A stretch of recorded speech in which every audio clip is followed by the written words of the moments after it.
함께 가슴에 손을 얹고 고백해 볼까요? 함께 고백하겠습니다. 복음은 기쁜 소식입니다. 기쁜 소식은 예수님입니다. 예수님은 나를 보내십니다. 모든 곳에서 모든 곳으로. 우리 함께 기도하시겠습니다. 사랑하는 주님, 성령의 조명하심으로 말씀을 보고 깨닫게 하여 주옵소서. 그리고 깨달은 말씀을 붙들고 삶에서 말씀으로 살아갈 수 있도록 성령님 우리를 인도하여 주옵소서. 예수님의 이름으로 기도드립니다. 아멘. 에덴의 생명나무는 영원히 살게 하는 나무였습니다. 그리고 그 생명나무는 십자가가 되었고 우리는 그 십자가를 통해서, 십자가로 인해서 영원히 살게 되었습니다. 십자가는 2000년 전에 갑작스럽게 필요에 의해서 만들어진 도구가 아니라 태초부터 하나님께서 천지를 창조하실 때부터 계획되었던 하나님의 희생이며 사랑이었습니다. 태초부터의 예비하심, 예수님께서도 아마 이 길을 알고 계셨겠죠. 오늘의 본문 21절의 말씀입니다. 함께 한 목소리로 읽겠습니다. 21절의 말씀 시작. 그때부터 예수께서는 자신이 마땅히 예루살렘에서 올라가서 장로들과 대제사장들과 율법학자들의 손에 많은 고난을 당해야 할 것과 죽임을 당했다가 3일 만에 다시 살아나야 할 것을 제자들에게 드러내기 시작하셨습니다. 예수님께서는 이미 알고 계셨죠. 고난도 죽음도 부활도 그리고 다시 3일간의 시간이 있다라는 것도 다 알고 계셨어요. 그 제자들에게 이제 드러내기 시작하시는 것이 오늘의 말씀입니다. 그리고 이 비밀을 듣자마자 베드로가 외친 거죠. 22절의 말씀 한 목소리로 읽겠습니다. 그러자 베드로는 예수를 붙들고 거칠게 소리 높였습니다. 주여, 절대로 안 됩니다. 그런 일이 주께 일어나서는 절대로 안 됩니다. 이 말씀을 읽으면서요, 제가 내가 베드로다 이렇게 상상하면서 몰입해서 읽었더니 첫 마음이 멋있는데? 였거든요. 좀 멋있지 않나요? 예수님을 아끼는 어떤 수제자의 태도라고나 할까요? 주님, 절대로 안 됩니다. 다시 살아나야 된다고 하셨지만 주님이 고난을 받고 죽임을 당하는 그런 일들이 주님께 일어나서는 안 됩니다. 충성스러운 어떤 모습, 멋있었어요. 이 번역 본문에서는 나오지 않았는데 베드로 앞에 헬라어 호라는 정관사가 붙거든요. 이 언어적으로 정관사는 앞에 나오는 것을 반복하거나 우리가 이미 서로 알고 있는 사실을 쓸 때 더 정관사를 쓰죠. 그러니까 더 베드로라고 쓰는 거예요. 그러면 어떤 베드로를 지칭하느냐? 이전의 말씀에 베드로를 지칭하는 거겠죠. 그래서 6절 전에 지금 이 시기에서 베드로가 얘기했던 마태복음 16장 16절 16 어떻게 말하냐면은 시몬 베드로가 대답했습니다. 주는 그리스도시며 살아계신 하나님의 아들이십니다. 너무 유명한 말씀이죠. 잘 아는 말씀. 이 베드로가 예수님의 신성에 대해서 완벽한 고백을 한 거예요. 예수님에게 칭찬을 받았던 바로 그 고백이 이 고백이거든요. 이후에 예수님께서 베드로에게 말씀하시기를 뭐라고 하냐면은 내가 너에게 하늘나라의 열쇠를 주겠다. 아주 엄청나죠. 상급이 수여되는 순간이에요.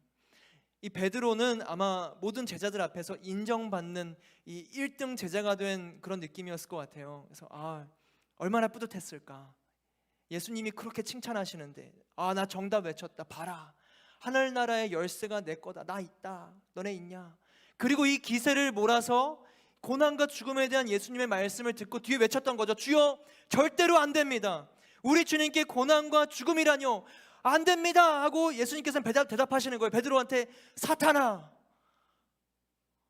얼마나 극명한가요? 하늘나라의 열쇠가 너 것이다. 기세를 몰아서 이 예수님 안 됩니다. 갑자기 사탄아. 진짜 이 추락도 이런 추락이 없을 것 같지 않으세요? 제가 MBTI가 F거든요. 그래서 이걸 보면서 몰입해서 또 읽으니까 막 수치스러운 거예요. 호기롭게 막 그 열정을 다해서 나는 이게 옳다 생각하고 내던졌는데 사탄아, 너무 부끄러운 거죠. 있던 열쇠까지 빼앗길 것 같은 불안감과 어떤 두려움이 있지 않았을까? 지금도 말하면서 약간 수치스러워요. 막 본문 23절의 말씀 같이 읽어볼까요? 23절입니다. 시작. 예수께서 베드로를 돌아다보며 말씀하셨습니다. 사탄아, 내 뒤로 물러가거라. 너는 나를 넘어뜨리는 걸림돌이다. 내가 하나님의 일은 생각하지 않고 사람의 일만 생각하는구나. 걸림돌. 예수님한테 그런 말씀 듣는다 생각해보세요. 너는 걸림돌이야. 예수님이 여러분한테 그런 말씀하는 거예요. 충격이지 않나요? 사랑하는 우리 하나님 여러분, 완성된 신앙은 없는 겁니다. 이전에 내가 얼마나 아름다운 고백을 하나님 앞에 드렸든, 내가 지금 얼마나 열심으로 하나님을 섬기든 그게 중요한 게 아니에요. 베드로를 보세요. 동면의 앞뒷면 같이 순식간에 뒤집히는 게 우리의 존재잖아요. 그렇게 우린 늘 깨어 있어야 합니다. 깨어 있어야 돼요. 까딱하면 사람의 일만 생각할 수 있는 게 바로 우리입니다. 지금 나의 생각을 다스리는 기준은 무엇인가? 현재 나는 어디에 서 있는가? 나 스스로의 죄성을 경계해야 됩니다. 에덴 밖의 자연스러움은 자연스러운 게 아니에요. 거기에 속으면 안 되는 것이죠. 당연하고 자연스럽다고 해서 다 괜찮은 게 아닙니다.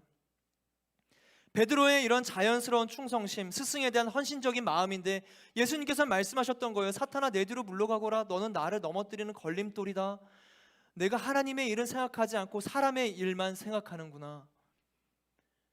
사람의 일과 하나님의 일 구분이 돼 있다라는 거죠. 사람은 사람의 일이 자연스러울 수밖에 없는 겁니다.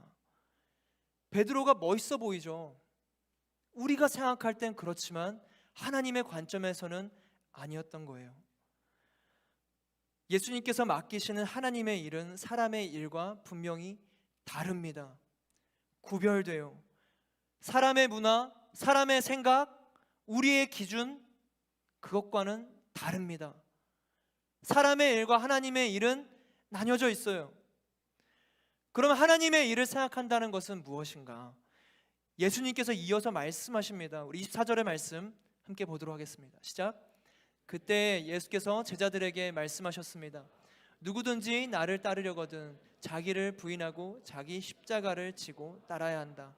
자기를 부인하고 자기 십자가를 지는 것, 이것이 바로 하나님의 일을 하는 태도입니다. 하나님의 일을 대하는 자세예요. 베드로는 자신을 부인하기보다 자랑하고자 하는 마음이 앞섰고, 내가 바로 그 수제자다. 어느 누구도 아니라 베드로가 막 외쳤잖아요. 주여, 안 됩니다. 아마 그런 생각들 다른 제자들도 했을 수 있거든요. 그런데 굳이 베드로가 앞장서서 외치는 거예요. 왜냐?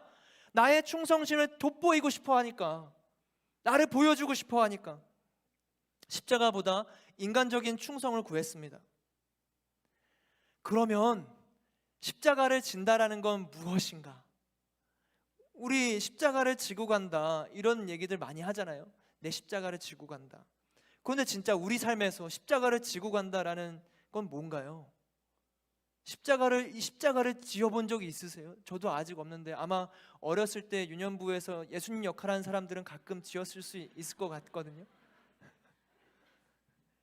십자가를 진다라는 건 통상적으로 삶에 무거운 짐을 든다라는 것과 약간 직결돼서 생각하게 되잖아요. 그런데 어떤 사람이 위장병이 있는 거예요. 위장병 있는 사람이 이 위장병 십자가라고 생각하고 견뎌야지, 할 수 있죠. 그런데 문제는 이 사람의 생활 습관에 있었다면요, 평소에 너무 많이 먹고 불규칙한 식사 생활로 인해 위장병이 생긴 거라면요, 지금 위장병 있는 사람들을 그렇다고 그러고 지금 재단하는 건 아니에요. 혹시 그럴 수 있다라는 거죠. 그리고 또 어떤 사람이 방탕하거나 사치스럽거나 교만하거나 게을러서 문제가 생긴다면요, 그 문제를 두고 이게 내 십자가야, 그럴 수 있는 건가요? 십자가는 고난을 의미하지만 신앙인들의 고난이 다 십자가는 아닌 거죠. 또 하나님을 위해서 우리가 헌신하는데 우울하고 지치고 피곤한 마음으로 또 섬겨야 돼, 이게 내 십자가지, 그래, 십자가야. 자신을 위로하는 데 사용한다면 그게 진짜 예수님이 지신 십자가일까요? 예수님이 십자가를 지면서 아휴, 해야 되니까 해야지. 예수님이 그렇게 십자가를 지셨을까요? 십자가에는 두 가지가 있습니다. 사람의 십자가와 하나님의 십자가.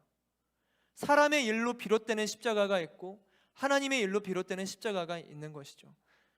예수님은 우리가 하나님의 십자가를 지고 따르기를 원하십니다.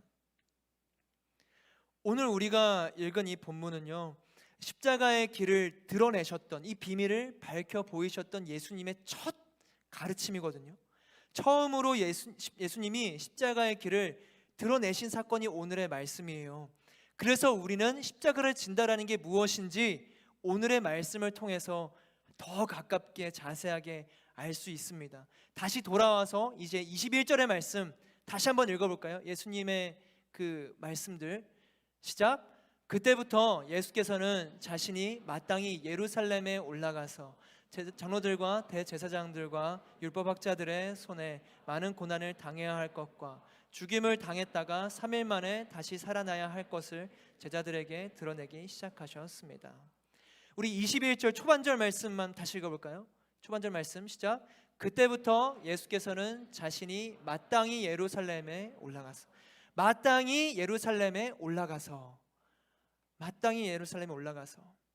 하나님의 십자가는 사명입니다. 예수님께서는 무슨 일이 있을지 어떤 고통이 있을지 알고 계셨는데 예루살렘에 올라가셨잖아요. 그런데 어떻게 예루살렘으로 가셨는가? 말씀에서는 마땅히 예루살렘으로 올라가야 한다라고 표현해요. 마땅히. 이 마땅히로 번역되었던 헬라어 원어를 보니까 반드시 해야 한다, must, necessary, should의 의미를 가지고 있었어요. 그러니까 예루살렘에 나는 반드시 올라가야만 한다. 예루살렘에 올라가는 것, 그것이 예수님의 사명이었습니다. 예수님께 십자가는 반드시 해야만 하는 사명이었죠. 사랑하는 우리 하나님 여러분, 우리의 삶에서는요, 나의 삶, 나의 존재, 그 위에 있는 것이 사명이거든요. 사명. 하나님의 부르심, 나를 지으신 존재의 목적, 창조의 이유, 그 사명. 그 사명을 찾는 것은 이 세상의 어떤 일보다 가장 귀합니다. 비전이라고도 하죠. 사명이고 소명입니다. 우리의 이 20대의 시대 때에 이 시기에 사명을 찾으셔야 돼요. 구하세요. 여러분의 창조의 목적은 뭔가요? 여러분의 생명은 어디를 향해 가나요? 여러분은 뭘 하면서 사실 거죠? 죽기까지 어디에 여러분의 목숨을 바치실 거예요? 여러분의 삶은 어디를 향해 갈 거죠? 무엇을 하나님은 여러분을 통해 이루기를 원하시죠? 그 사명을 찾아야 됩니다. 그리고 그 사명을 붙들어야 돼요. 사명을 붙드는 삶. 사명은 마르지 않는 샘처럼 여러분의 삶 가운데 여러분이 이끄는 원동력이 될 것입니다. 사명이 있는 사람은요, 어렵고 힘든 순간에서도 이겨낼 수 있는 힘을 소유한 사람이 됩니다. 예수님이 그 고난의 길을 어떻게 갔는가? 어떻게 십자가를 향해 갔는가? 그게 사명이었기 때문이죠. 예수님이 그 땅에 오신 이유였기 때문에 그래요. 사명은 충만한 기쁨의 원천이 돼요.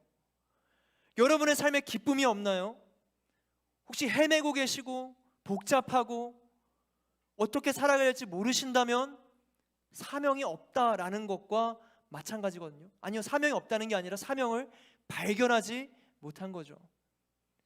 여러분의 생명이 있는 한 하나님께서는 여러분의 생명을 통해서 하고자 하는 일이 반드시 있으십니다. 여러분을 부르시는 자리가 분명히 있어요. 그 자리를 찾고 그 자리를 붙드는 거죠. 예수님은 십자가의 사명을 포기하지 않으셨습니다. 끝까지 붙드셨어요. 그리고 결국 예수님의 사명은 이루어졌고 그 사명 때문에 우리는 살아났죠. 우리는 사명의 열매들이에요. 사명으로 태어난 사람들입니다. 그렇기 때문에 우리가 맺는 열매도 사명의 열매인 거죠. 사명으로 태어난 사람들이 저와 여러분인 줄로 믿습니다. 하나님의 십자가를 진다라는 것은 사명을 발견하고 사명을 붙들고 궁극에는 사명을 이루는 겁니다. 그게 십자가를 지고 걸어가는 삶이죠. 우리 이어서 21절의 말씀 조금 더 함께 읽어볼까요? 시작. 그때부터 예수께서는 자신이 마땅히 예루살렘에 올라가서 장로들과 대제사장들과 율법학자들의 손에 많은 고난을 당해야 할 것과 많은 고난을 당해야 할 것, 예수님의 십자가, 하나님의 십자가는 고난입니다. 사명을 따라 마땅히 예루살렘에서 겪으신 것은 환대와 격려와 응원이 아니었어요. 처음에는 호산나 종려나무 가지 막 흔들었지만 궁극에는 아니었죠. 그냥 무리였습니다. 결국엔 예수님이 맞이한 건 고난이었거든요. 고난은 고통과 직결되죠. 고난이 아프지 않은 사람은 없습니다. 예수님이라고 해서 십자가에 못 박혔는데 못이 박혔구나 이러지 않으셨어요. 아프셨죠. 다 아프죠. 고난은 힘들어요. 몸이 아프고 싶은 사람은 없습니다. 힘들고 싶은 사람은 없어요. 그러면 십자가를 따른 고난이라는 것은 어떠한 것인가? 리더십 교육 때 한번 나눈 적이 있었는데 길을 가다가 폐지를 줍는 할아버지 한 분을 봤을 때였어요. 그분을 보면서 괜히 마음이 짠한 게 아프더라고요. 커다란 리어카를 끌면서 빼곡히 실은 이 박스들 사이에서 끌고 가시는 게 힘겹게 느껴지고 안타까운 마음이 드는 거죠. 은퇴하고 쉬실 수 있을 텐데 마음이 아프다. 제가 F잖아요. 그래서 여러분들도 아마 그런 생각이 드신 적이 있으실 거예요. F들이면. 물론 이거 또 이게 무슨 S를 이렇게 막 하는 것 같은. F 다음에 N. T. Sorry. T를 비난하는 거 아닙니다. 성향이 있으니까. T도 그럴 수 있어요. 그런데 제가 또 상상력이 풍부한 N이거든요. 그래서 그런 상상을 해봤습니다. 이 할아버지가 폐지를 팔아서 돈을 받는 장면을 제가 보고 있는 거예요. 제가 제3자, 전지적 관찰자 시점에서 보는 거죠. 이 돈을 받아서 이 할아버지가 돈을 들고 순대국밥집으로 가시는 거예요. 그래서 끼니를 때우시나 보다 관찰자 시점으로 보는데 어머 이게 웬걸? 순대국밥을 그냥 포장하시는 거예요. 왜 포장을 하시지? 그 조용히 한 손에 순대국밥을 들고 터덜터덜 걸어서 가시는 겁니다. 그리고 집에 도착하셨어요. 집안 문을 딱 여니까 그렇구나. 몸에 불편함이 있으신 거동이 불편한 할머니가 거기서 기다리고 있던 거죠.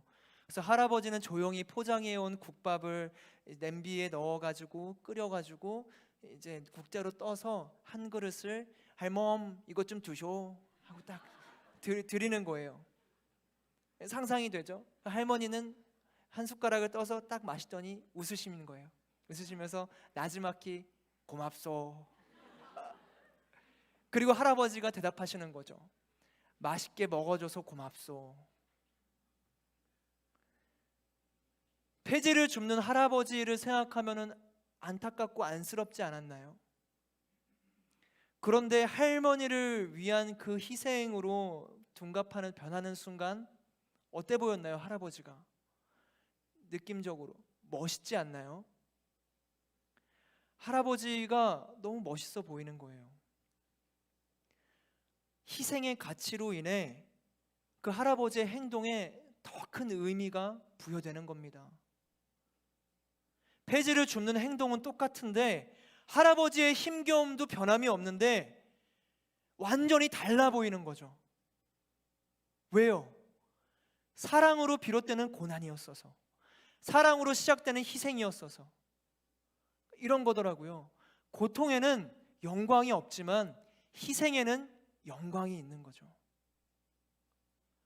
고통 자체는 힘들어요. 고통 자체에는 영광이 없습니다. 그런데 그게 희생이라면 거기엔 영광이 있는 거예요. 의미가 있는 겁니다. 가치가 있는 거예요. 고통에는 기쁨이 없는데 희생에는 기쁨이 있어요. 그게 예수님께서 지신 십자가입니다. 양 옆에 다른 두 죄수도 똑같은 고난, 똑같은 십자가를 졌는데 그 의미와 가치는 예수님과 완전 달랐잖아요. 예수님께서 장로들과 대제사장들과 율법학자들의 손에 받으신 이 많은 고난들은 단순한 고난이 아니라 사랑이었습니다. 희생이었어요. 할아버지의 국밥 같은 거죠. 그냥 그 행동 하나로 우리가 살아난다면 그 고난의 의미가 생기는 거죠. 사랑하는 우리 하나님 여러분, 십자가를 따라가는 고난이 바로 이거죠. 십자가의 고난은 희생입니다. 희생. 그냥 힘들다고 십자가가 아니라 내가 고난을 맞이하고 견디는 이유와 목적이 사랑인 삶, 사랑으로 비롯되는 희생, 그게 십자가를 따라가는 길입니다. 십자가를 지세요. 십자가를 지시면 여러분의 삶에는 열매가 맺힐 거예요. 그리고 여러분의 십자가의 희생을 감당하고 그것을 지고 가잖아요. 여러분을 통해 반드시 복음은 전달되고 사랑은 확장될 겁니다.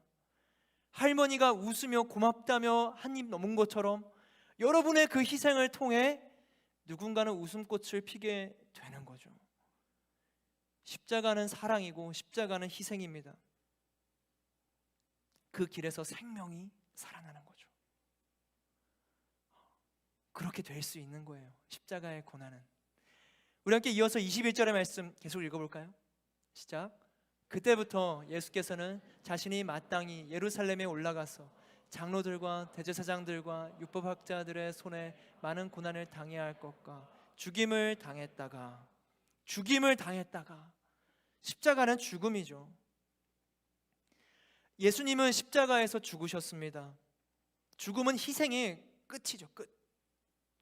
우리의 지향점, 죽기까지 사랑하는 삶. 내가 할 수 있는 정도까지만 봉사하는 게 아니라 정말 죽음까지도 불사하는 마음의 자세가 십자가를 지고 가는 예수 그리스도의 제자가 되는 삶이라는 거예요. 하나님의 십자가를 지는 것이 바로 이거죠. 그런데 우리는 이기적일 수밖에 없잖아요. 오늘 찬양의 마지막에 불렀던 십자가의 전달자, 우리는 괴수 중에 괴수. 너무 마음에 와닿는 고백이에요. 우리는 답이 없죠. 답이 없어요. 안타까워요.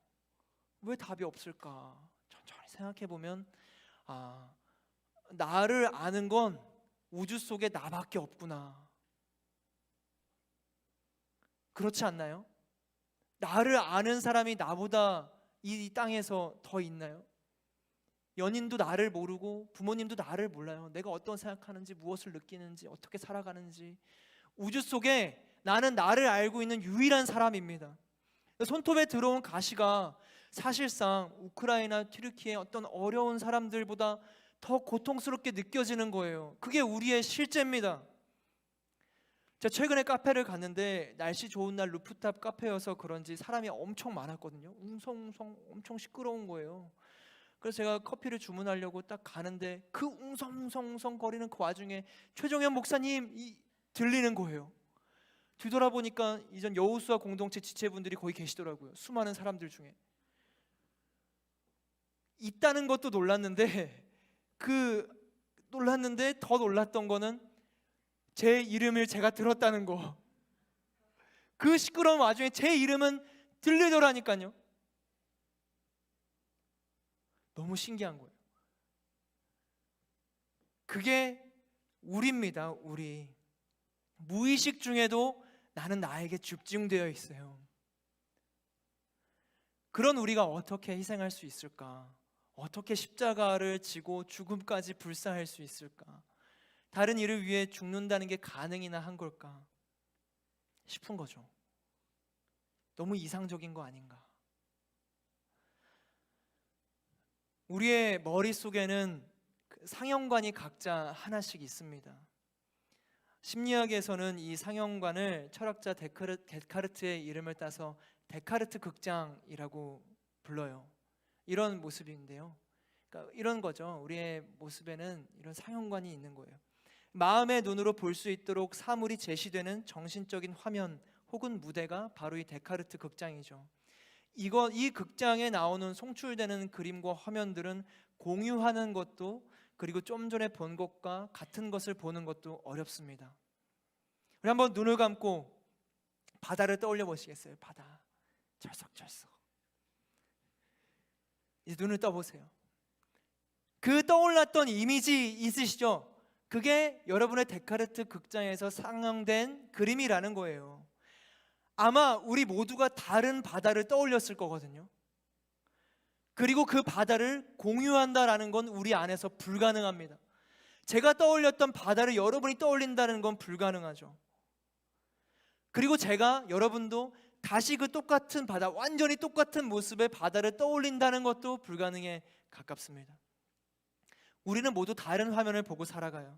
그래서 사람이 있는 곳엔 오해가 있고 갈등이 있고 분열이 생길 수밖에 없죠. 여러분은 어떠세요? 내가 보는 화면대로 상대가 보지 않을 때 그때 싸움 발생하지 않으세요? 넌 왜 그렇게 말해? 나는 이건데? 상대가 그러는 거예요. 아니, 나는 이렇다니까 넌 왜 그렇게 말해? 아니, 내 화면을 봐. 아니, 내 화면을 봐. 서로 내 화면만 주장하는 거죠. 그렇게 연인들의 싸움이 정말 많이 그렇게 벌어지거든요. 나는 이 장면인데 상대가 다른 장면을 요구할 때, 친구들 사이에서도 마찬가지죠. 가족 간에도 마찬가지예요. 내 장면을 틀렸다고 얘기할 때 감정이 격해지지 않나요? 나는 이렇게 보는데. 하나님의 십자가를 지고 예수님과 같은 십자가 죽음까지 따라간다는 것은 무엇인가? 내 극장의 영사기를 끄는 겁니다. 셧다운하는 거예요. 내 화면을 멈추고 조명을 끄는 겁니다. 쉴 새 없이 돌아가는 머릿속의 화면을 멈추는 거예요. 어두워지는 거죠. 나 자신에게 스위치를 내리는 겁니다. 그리고 상대방에게 들어가는 거죠. 그러고 나면 흐릿하게나마 그 사람이 보이게 됩니다. 나는 꺼져 있는데 빛이 있는 곳이 보이는 게 자연질서잖아요. 사람 간의 관계에서도 마찬가지거든요. 내 생각을 멈추고 나의 스위치를 탁, 극장의 영사기를 탁 내렸을 때 상대의 영사기가 돌아가는 화면이 어렴풋이나마 보이게 돼요. 그리고 그 화면을 설명하는 이야기를 듣게 됩니다. 천천히. 아, 그러면 너는 그런 감정이었구나. 아, 그런 상황이었구나.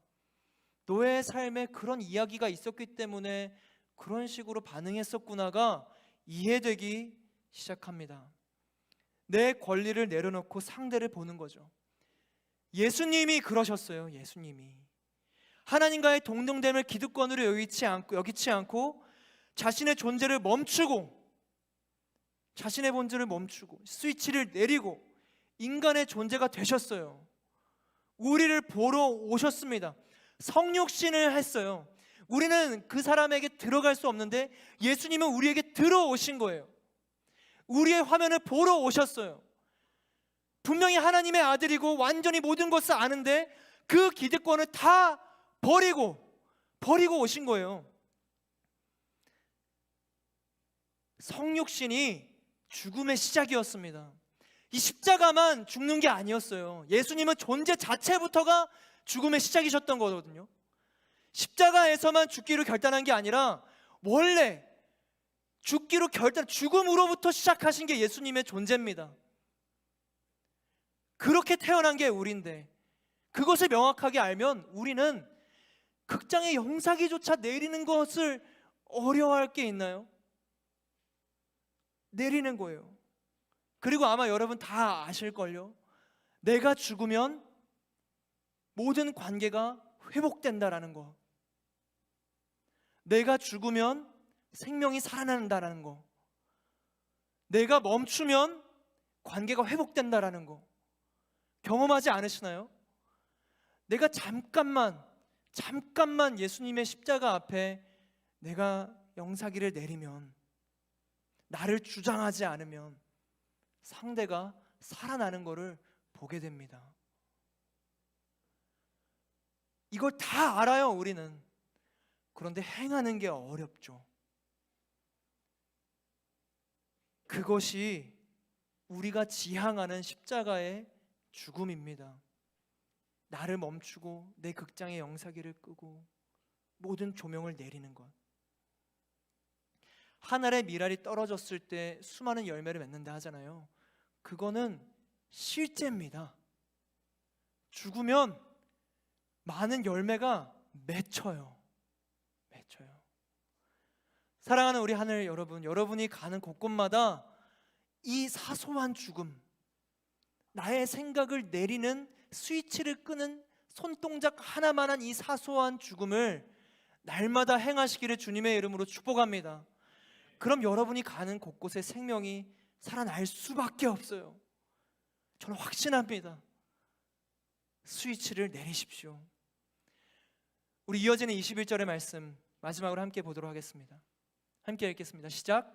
그때부터 예수께서는 자신이 마땅히 예루살렘에 올라가서 장로들과 대제사장들과 율법학자들의 손에 많은 고난을 당해야 할 것과 죽임을 당했다가 3일 만에 다시 살아나야 할 것을 제자들에게 드러내기 시작하셨습니다. 예수님은 십자가에서 죽으시고 3일 동안의 침묵기를 보내셨습니다. 저는 이 포인트가 가장 의아했어요. 왜 3일인가? 4일도 2일도 5일도 일주일도 아니고 왜 3일일까? 십자가에 딱 죽으실 때 어떤 일이 일어나는지 아시죠? 근데 왜 3일의 시간들이 있어야 될까? 휘장이 위에서 아래로 두 쪽으로 쫙 찢어지고 지진이 나고 바위가 갈라졌거든요. 딱 이때 부활하셨으면은 더 극적이지 않았을까? 그런 생각이 들었어요. 막 또 N적으로 상상해 보자면 딱 세상이 막 십자가에 죽으셨어요. 이렇게 계시겠죠? 세상이 막 흔들리고 뒤쪽이 찢어지고 난리가 난 거예요. 그 상황에 탁 느낌 오시죠? 약간 아바타 마지막 장면, 원 마지막 장면 탁 그 눈 뜨는. 그러면 그 모두가 와 부활하셨다 하면서 그게 소문 일파만파 퍼졌을 텐데 왜 굳이 그 3일의 시간을 주셨을까? 막 못을 탁탁 떼고 점프해서 탁 내려오셔가지고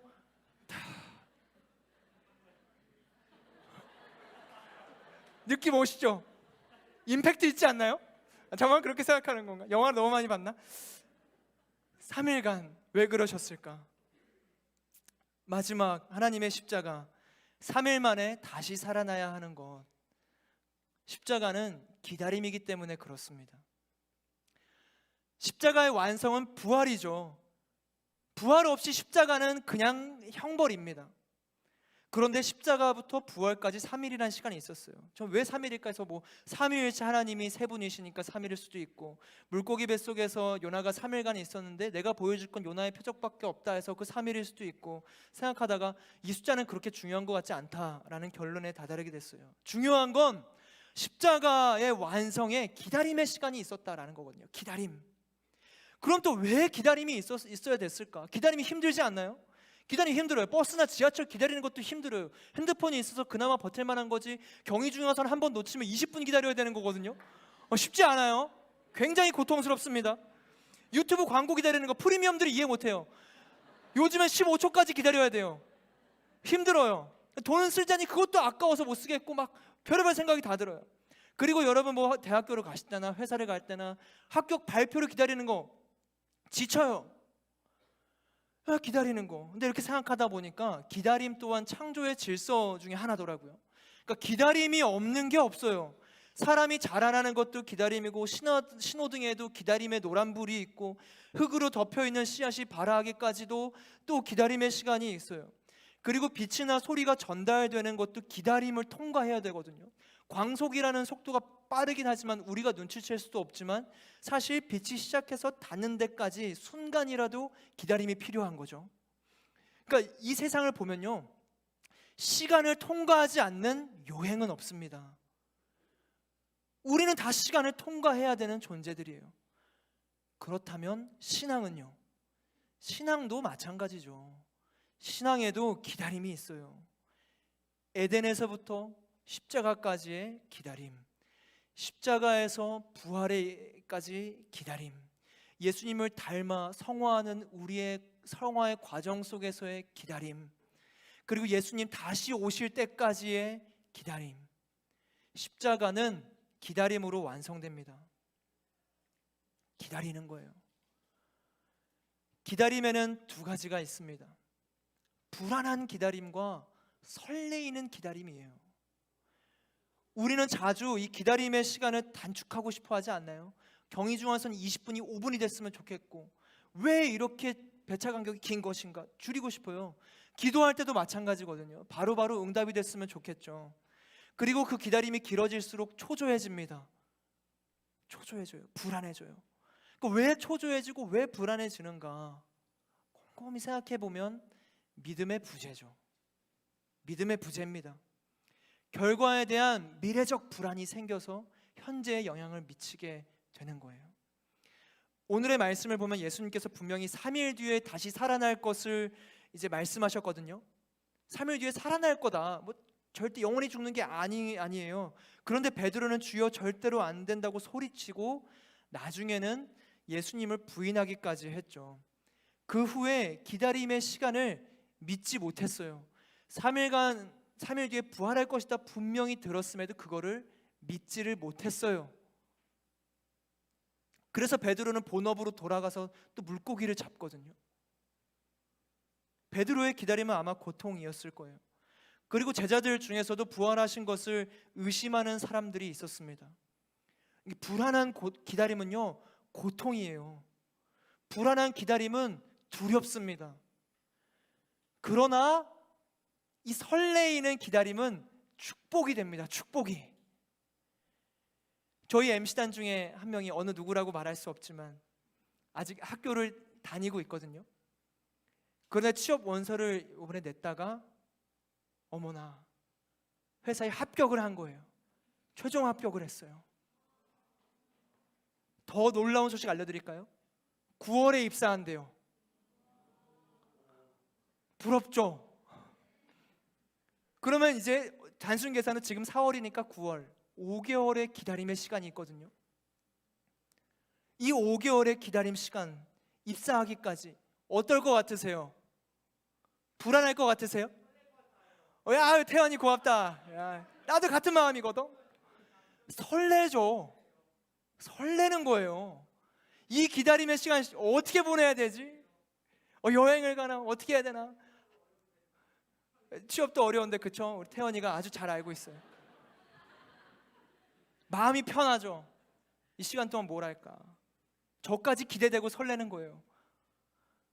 대학 입학할 때 수시에 붙었던 분들도 아마 비슷한 마음이었겠죠. 확실한 보장이 있을 때 기다림은 방금 느꼈던 것처럼 설레임이 되는 겁니다. 확실한 보장이 있고 확실한 미래가 있으면 그 기다림의 시간은 기쁨이고 평안이에요. 복음이죠. 하나님이 우리의 일거수일투족을 알지 않으시나요? 그리고 인도하고 계세요. 그리고 십자가의 끝에 우리에게 영원한 생명을 주시기로 이미 결단하셨어요. 영원한 행복, 영원한 나라, 완전함, 새하늘과 새 땅 우리 가운데 보장이 돼 있어요. 그런데 우리의 기다리는 이 시간은 100년도 안 되는 이 짧은 시간은 불안한가요? 두려운가요? 아니면 기쁘고 설레시나요? 믿음은 우리 가운데 기쁨을 줍니다. 하나님은 우리 가운데 평안을 주기로 약속하셨어요. 이거를 믿기만 하면 4월과 9월의 5개월 동안의 짧은 설레는 기간이 아니라 죽기까지, 호흡이 닿는 그날까지 그저 설레임과 기쁨과 기다림 그 마음으로 살아가게 되는 거죠. 그게 십자가의 길입니다. 할렐루야. 그게 십자가의 길이에요. 십자가 아래 진다 막 고통스러워. 아니요. 십자가의 길은 고통스러운 길이 아니에요. 너무 이상하게 됐어요. 십자가를 지고 간 게 마치 그냥 너무 고통스럽게 가는 것처럼 잘못 오해되고 왜곡돼서 우리가 받아들이게 되는데 아니에요. 설레는 길입니다. 기쁜 길이에요. 십자가는 기쁨입니다. 그 길로 우리를 부르시는 거예요. 나를 따르라. 나를 따르라. 고통 주려고 하는 게 아니거든요. 우리의 이 삶은 십자가와 부활 사이의 시간, 이 3일을 지금 살아가고 있는 거거든요. 짧아요. 이 짧은 3일 동안 베드로처럼 막 걱정하면서, 제자들처럼 의심하면서 불안하게 살아가고 싶으세요?